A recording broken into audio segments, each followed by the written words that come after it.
Pakistan cricket board (PCB) ने cricket committee को बाइख्तियार बनाने का फैसला करते हुए सरबराह क्रिकेट कमेटी मिसबाह उल हक को फ्री हैंड दे दिया। ज़राए के मुताबिक चेयरमैन पीसीबी ज़का अशरफ की जानिब से मिसबाह उल हक को पैगाम भेजा गया है, जिसमें कहा गया है कि क्रिकेट कमेटी को मजबूत और बाइख्तियार बनाएंगे। भेजे गए पैगाम में ज़का अशरफ का कहना है कि अपने साथ सीनियर क्रिकेटर्स को मिलाएं और क्रिकेट के तमाम मामलात को देखें।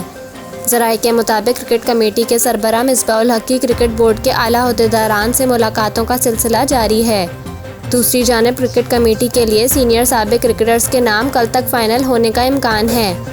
क्रिकेट कमेटी ही चीफ सेलेक्टर और अराकीन का नाम तजवीज़ करेगी।